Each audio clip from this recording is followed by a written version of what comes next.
थे आपका और कुणाल शाह हमारे साथ अब जुड़ चुके हैं। कुणाल, सबसे पहले सिल्वर, बिकॉज $80 अनाउंस का लेवल अब यहाँ पर है। ये एक लेवल है जिसके बारे में किसी ने इस पूरे साल बात नहीं करी है। अगले साल के लिए ऑब्वियसली एक टारगेट्स बनते हुए नजर आए थे, लेकिन जिस तरह के लेवल्स अब हम यहाँ पर देख चुके हैं, 81 का all time high.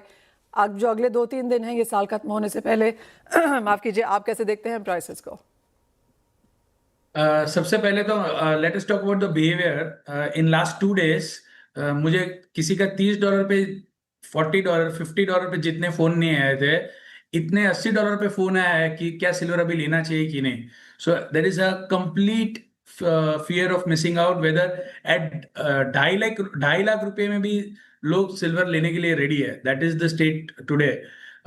So that is the behavioural aspect of the market. Now coming to the fundamental.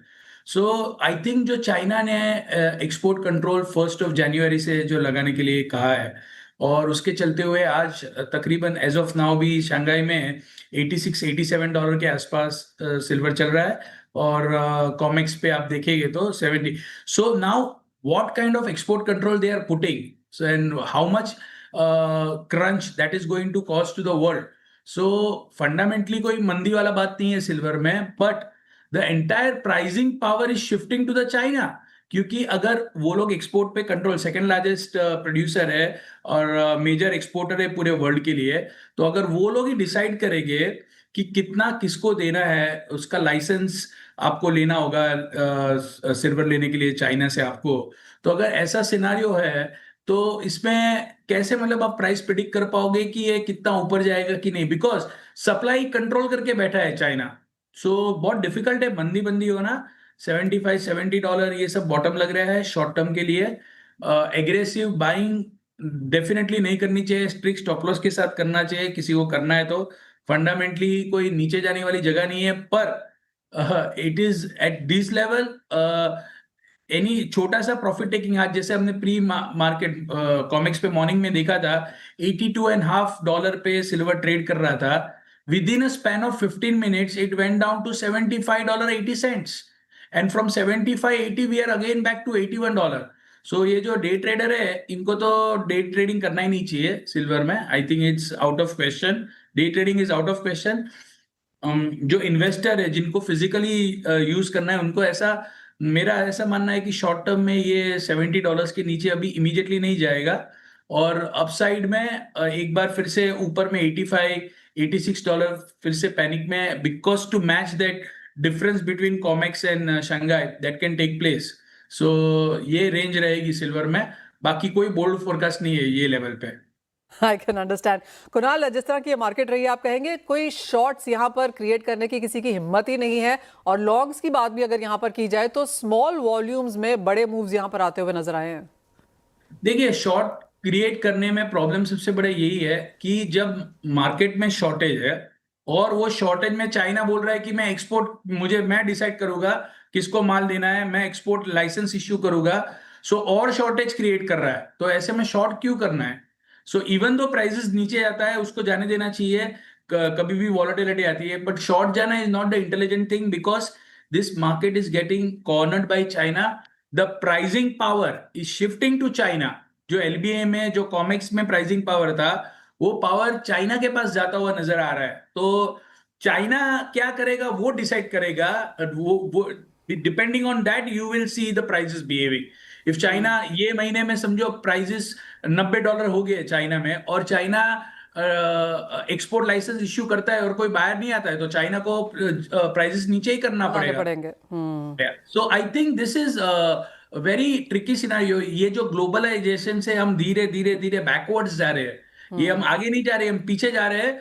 और जिसके पास फिजिकल कमोडिटी है, and that is the reason why we are seeing disparity across all commodity exchanges. अभी जैसे India है, तो India में for example copper की जरूरत ज्यादा है, कॉपर की डिमांड ज्यादा है, तो हम एलएमई का प्राइस नहीं है, जिसको यहाँ पे ज्यादा कॉपर का डिमांड है प्राइस है, वो तो एब्सोल्युटली। कॉपर का प्राइस बढ़ गया है। कुणाल, मैं वही एक्चुअली आपसे बात करने वाली थी। अपर सर्किट पे हम काम कर रहे हैं एमसीएक्स में, which is not the case बाकी एक्सचेंजेस में।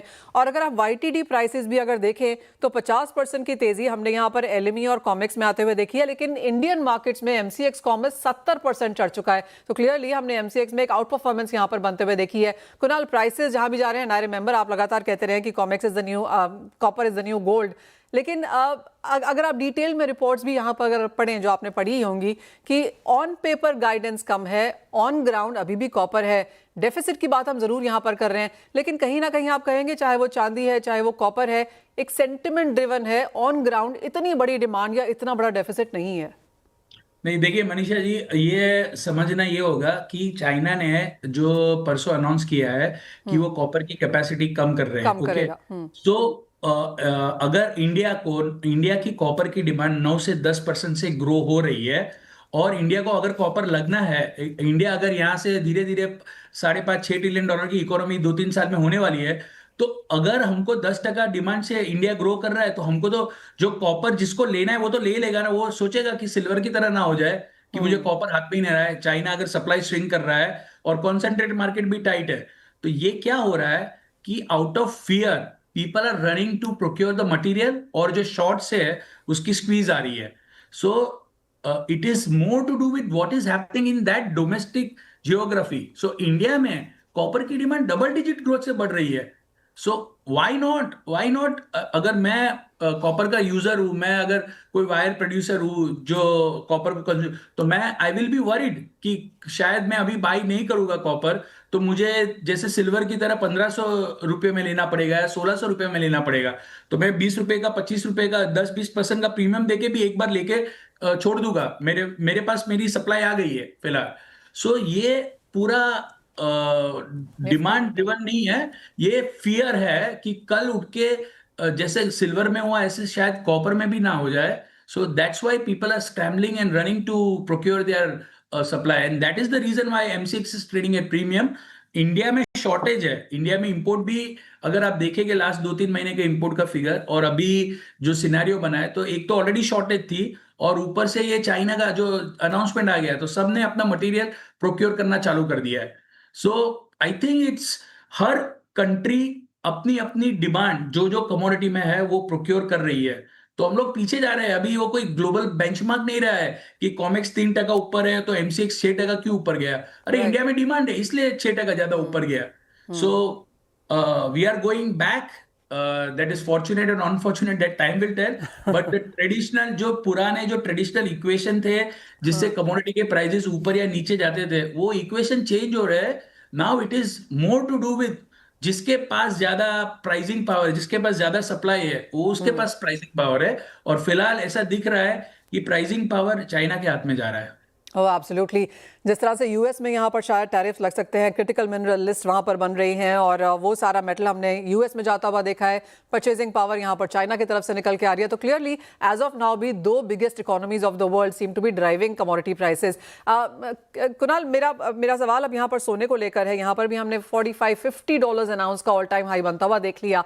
क्या सोने में इन्वेस्टमेंट अभी बेहतर है यहाँ पर, क्योंकि gradual wealth, safety in money, वो सारा कुछ हमने गोल्ड में यहाँ पर होता हुआ देखा है? सो मेरा एक नैरेटिव जो मैं आपको देना चाहता हूँ। So before I come to the outlook, कल उठ के China who is the largest producer of gold, कल चाइना आके बोलेगा कि मैं अभी गोल्ड के एक्सपोर्ट पे भी कंट्रोल डालूंगा, मैं डिसाइड करूंगा किसको गोल्ड कितना देना है। सो आप क्या करेंगे? रशिया ने डाल दिया है गोल्ड के एक्सपोर्ट पे कंट्रोल, चाइना ने सिल्वर पे डाल दिया है। अभी चाइना 2 महीने बाद बोलेगा कि मैं गोल्ड पे भी एक्सपोर्ट कंट्रोल डाल रहा हूं। तो कौन सा प्राइस फोरकास्ट काम लगने वाला है? Because China is the largest producer of gold. अगर वही डिसाइड करेगा कि मैं इंडिया को इतना दूंगा, इसको इतना दूंगा, इसको इतना दूंगा, इतना ही दूंगा, तो फिर वो तो वही प्राइस डिक्टेट करेगा। सो एज ऑफ नाउ वो जो हुआ नहीं है। एक सवाल बट कुणाल, जैसे आपने कहा कि ठीक है, यहाँ से अब कुछ भी प्राइसेस देना मुश्किल है, जो भी दिए थे वो निकल चुके हैं, 2026-27 के भी लेवल्स यहाँ पर आ चुके हैं।